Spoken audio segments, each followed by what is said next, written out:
Welcome to Debate at Go8, the podcast series canvassing issues affecting the Group of 8 universities and, by extension, Australia's economy and our society. The Group of 8 comprises Australia's leading research-intensive universities, the Universities of Melbourne, Sydney, Queensland, Western Australia, Adelaide, the Australian National University, Monash University and UNSW Sydney. As a leader, the Go8 strives to influence the development and delivery of long-term, sustainable national higher education and research policy. It also develops elite international alliances and research partnerships. In this, our third instalment in an ongoing podcast series, we'll again look at the importance of international students to the university sector and the Australian economy, and the ongoing plans to welcome them back on campus. Well, Vicky Thompson, CEO of the Group of 8 universities, in our first instalment regarding international students, we spoke about the importance of international students to the economy more generally. In this instalment, I'd really like to zero in on the strategies for the future. We touched on that previously, but obviously a lot of work has been done. How difficult is it to hang on to international students who have stood by Go8 universities during the pandemic? Well, surprisingly, Ron, it's been really positive. Those students who are already enrolled with us have stuck with us. These are students who actually haven't been able to be here. I think we've got about 30,000 students currently offshore at the moment who are still enrolled with us and are still studying online. So that is really testament to them, but also to the fact that, we've got a pretty good product and a great education offering. Where the challenge will be is in recruiting new students and getting new students who may start their studies online, and they understand that. Many other countries' borders are closed as well, so it's not just Australia. But they do want to know that at some point over their 3, 4, 5-year degree, they will be coming to Australia to actually complete their degree. And that's the kind of missing link at the moment in terms of bringing them back. Now, you touched on this in our previous discussion about international students. How do you develop the strategy to bring them back? I mean, obviously, you're in discussions with the Commonwealth over this in a big way, I'd imagine. We are, and each of our universities are working very closely with their state governments, and the state governments will then, the process is they'll have to take it up through National Cabinet and through that process. But what we have been doing as a group of universities, and remembering that we've got, a significant proportion, 1 in 3 international students in Australia study at a Group of 8 universities. So we've got a lot of skin in this game. And what we've been doing is going out and talking to other industry sectors and other industry partners. So the Property Council, the Defence sector, the Real Estate Institute, the Australian Chamber of Commerce and Industry, the Business Council, everybody who's got some skin in the game as it relates to international students, and working with them and saying, okay, we need to work together on a safe and secure corridor strategy to get our existing students back, but also to provide some level of assurance to new students that Australia is still a good option. So what we did was we actually literally got together on the Zoom room, as we do now in post-COVID times, with a whole bunch of stakeholders, and we developed a series of 5 key principles that we think should underpin our education strategy, if you like.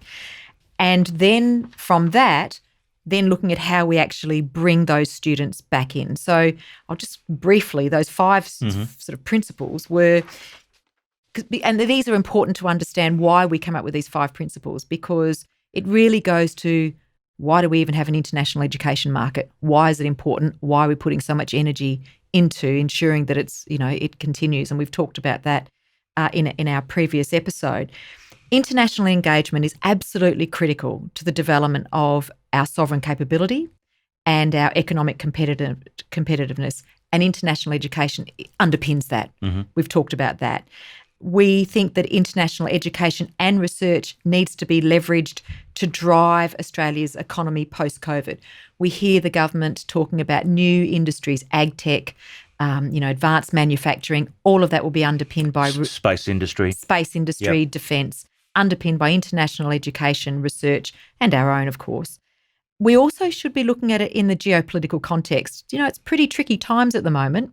And so international education is a fantastic lever in terms of those people-to-people relationships. Mm-hmm. So we want to make sure that we've got a good international education sector which can underpin the sometimes very difficult geopolitical so you're interests. Particularly through the Indo-Pacific region. Yep. I mean, everyone's aware of sort of where that's at. And look, it's out of our hands, but let's leverage the thing that is working really well, and that is international education. We're seen as, Australia is seen as really very positively in this light.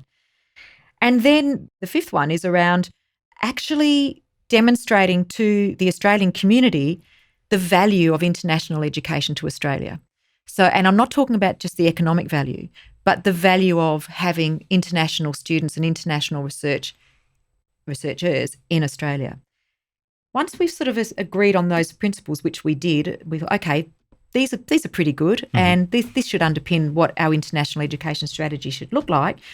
Now, how do we actually get that happening, and how do we get the borders opened and in a safe and secure way so that the broader community is satisfied that we're not compromising on anybody's safety, because that's certainly not something that we would want to be a part of. That is actually another part of the puzzle, which is a little bit more complex, in that we have to have very clear pathways around quarantining. There's been some suggestion, well, why can't we just have quarantining at our universities, for example? All of our universities have huge residential colleges. The medical experts say to us that's not appropriate. We've seen the problems with hotel quarantining, and we would not want to break out from a university residential college.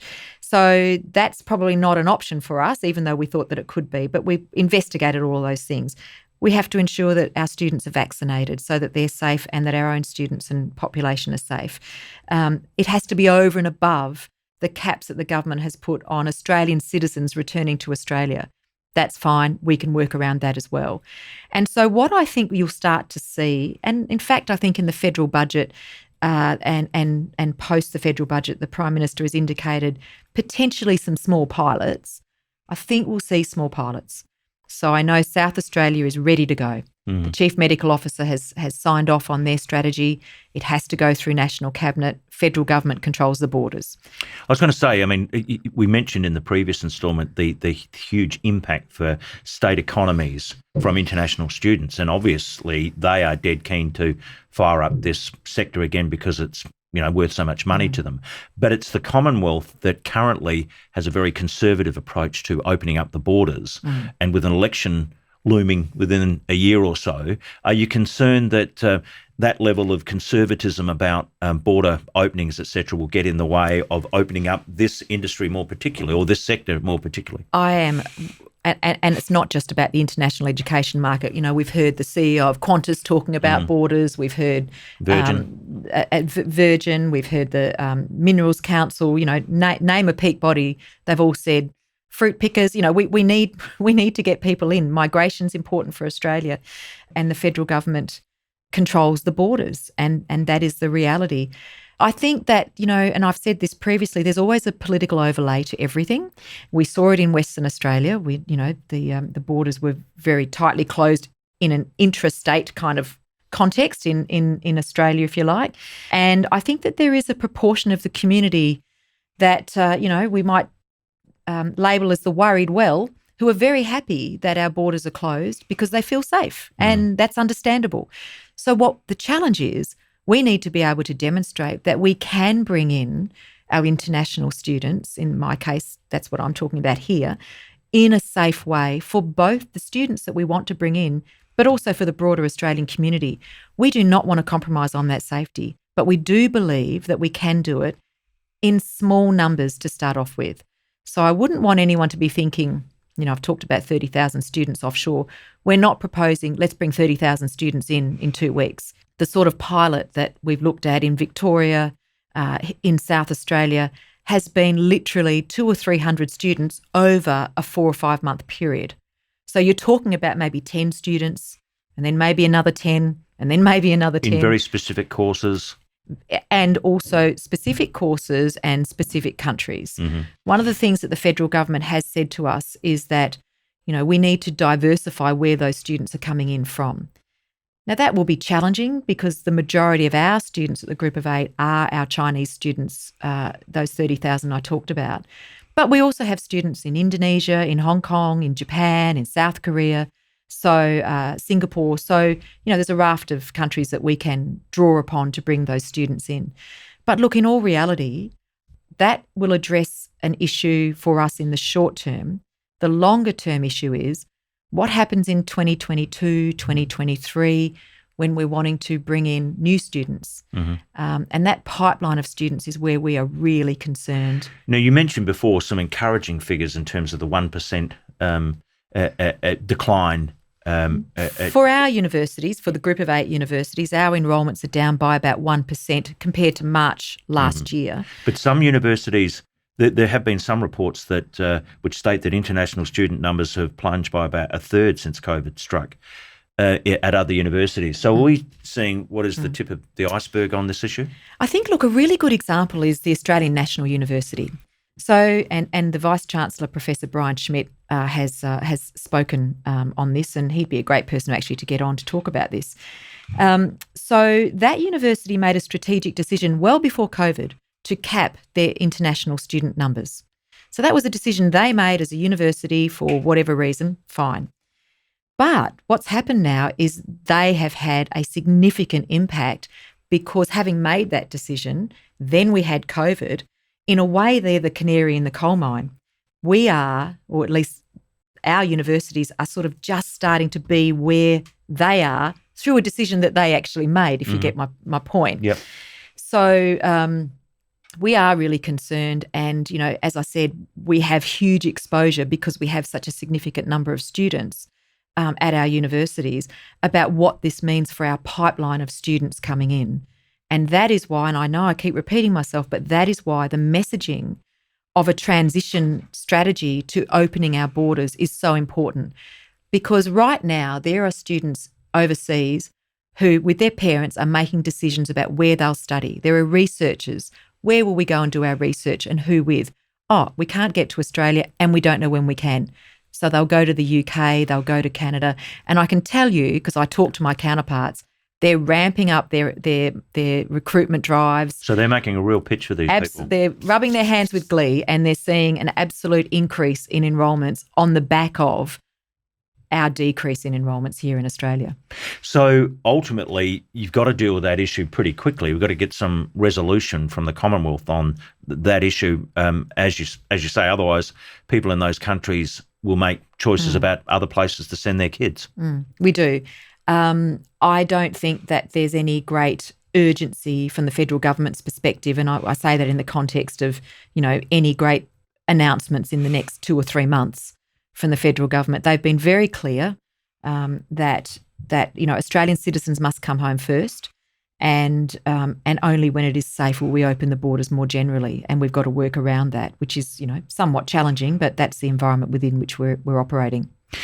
Can you offer further incentives? I know decisions have to be made about vaccinations, border openings, et cetera, but the University of Queensland, another Go8 university, has bucked the recent trend in declining international student numbers. UQ offered students studying offshore a 12.5% rebate on fees. Is that the way of the future? Well, I think, and far be it from me to comment because we don't collude on those sorts of issues as a Group of 8 universities, but at the end of the day, our universities are also big businesses. Some of our universities are $3 billion businesses, and that's a statistic that often surprises people. And they have to make some tough decisions, and a huge part of their revenue has just kind of gone or is going. And so how do they actually ensure that they can keep the students they've got and ensure that they can get new ones? Like any industry, they're going to have to look at perhaps their fee structure and what other incentives they can offer. But isn't the problem there, though, that eventually you cheapen the whole notion of university, that, you devalue it over time in this rush to get people back or to keep them online? I don't think we'd be giving education away for free. It is, as I said, it is a market-driven commodity, if you like. And some of my university counterparts would not like that terminology, but that is what it is. And it's a competitive environment. It always has been a competitive environment. And we have been competing not just amongst ourselves, but with the UK and the US, Canada, etc., as I've mentioned. So no, I don't think it devalues the currency, as you've put it. I think the challenge is for our students who are studying offshore, online is a great option. And, we have been talking, and our universities are literally in contact with our students on a very regular basis. The question is, how long is that sustainable? A student is going to enrol and they may take advantage of a reduced fee structure, but eventually they are going to want to come to Australia and have an international education experience on our campuses, because that's what it's all about. And so the sustainability of offering discounts to study online for a long period of time, I think, is somewhat questionable. So you're looking at this whole strategy long term, and you've talked about these discussions that you've been having with the Property Council, the Real Estate Institute, others, etc. Just explain to me the Real Estate Institute. How does that figure in terms of international students? I mean, I think our audience would like to know, how that plays into the local real estate market in some way. Well, students have to lay their head somewhere.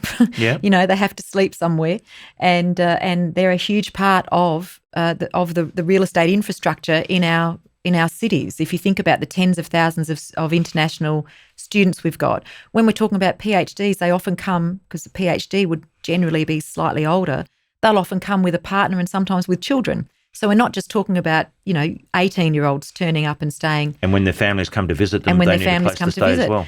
I had a really interesting discussion actually with the Property Council, who said there's kind of a two-speed economy happening in the property industry at the moment, where, renovations, and I'm sure, we've all been, we've been renovating and doing all those sorts of things, that's going through the roof. But apartment vacancy rates are also through the roof, because a lot of those apartments are taken up by our university students.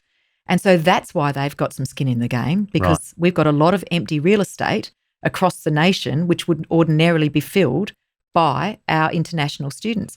Now, we do have student housing, and they're, big businesses which run residential student housing separate to our universities. They too are suffering. I mean, a lot of students, this is an interesting point, a lot of students, when COVID hit, particularly for Australia, as opposed to our competitors, because of where we were in the cycle of our year, we're at the beginning of our year. A lot of our students had gone home for Chinese New Year, and they weren't able to come back. And they literally had left their apartments. And in fact, I know in one case, the Vice-Chancellor of one of my universities went round to pick up the cat because no one was there to look after the cat. They thought they were just gone for a few days. Right.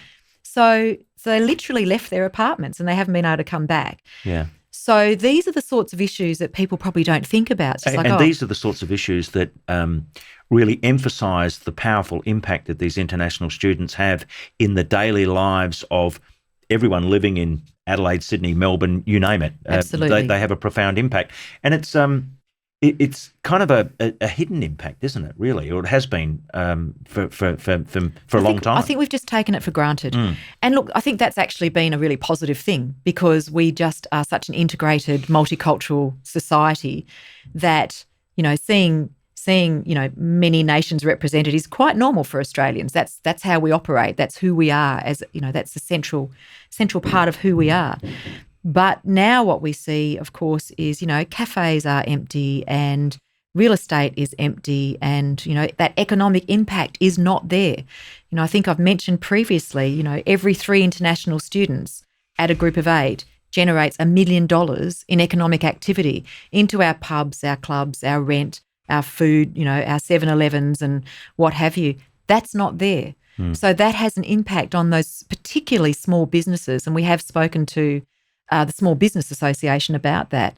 If they're not in there spending money, they're not there. So that has a knock-on effect in terms of employment levels, all of those sorts of things. So there is this multiplier effect that is not kind of recognised or understood until we start to talk about it and you start to see it. And if anything, there's been criticism of the Go8 and universities more generally about having too heavy reliance on international students, and the pandemic has exposed their reliance on student numbers, etc. But the information that you've given us today shows that they're absolutely vital to the the expanding Australian economy if we are to expand again. I mean, I find this over-reliance argument really frustrating because there isn't a sector of the economy who isn't reliant on some kind of international transaction. Mm-hmm. And, you know, I always talk about our wine industry, our beef industry, our cattle, our agricultural industry. We are part of that economic fabric of the nation, and we have done nothing more or less than what every other sector of the economy has done. But actually, our economic impact has been ignored. People know and understand that, you know, we export sheep and cattle and they go, oh, yeah, that's great. They don't think about our international education market as an export sector. And that's what it is. And that does impact on our local economies.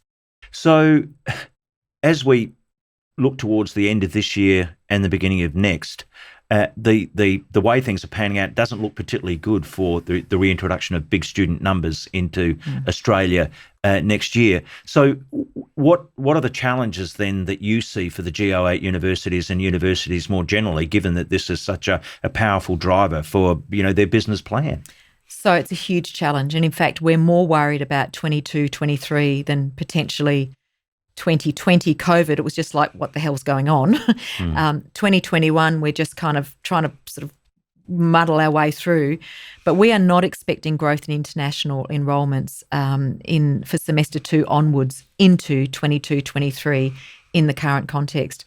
So what that means is that our universities are busily looking at their business models. So, you know, we've already seen significant job cuts in our universities across the Group of 8. And all universities, but obviously across the Group of 8. We've seen reduction in capital expenditure. And why does that matter? You know, people might be going, okay, well, universities got all these great buildings, but if we're not actually either maintaining our facilities or upgrading or building new facilities, that means we're not employing, you know, workers who work on you know, construction workers. We're not doing that. So that's another part of the economy that people don't understand, which we've been hit by not having international students. So, you know, it's a long bow to draw that people may not understand, that no international students means no capital expenditure here, means there's no jobs in the construction industry for that part of the economy. So your son or daughter who may work in that area as an apprentice engineer mechanic or whatever. Or an apprentice engineer rather, or a bricklayer, you know, a tradesperson. Suddenly it has a profound impact. It has an impact. And so they're the sorts of things we're now looking at: a hold on capital expenditure, you know, our employment numbers, and what do we do around that?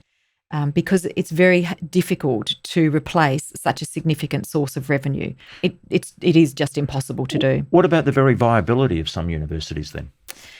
So for the Group of 8 universities, I wouldn't question our longevity. You know, we've been around. We're the oldest universities in the country.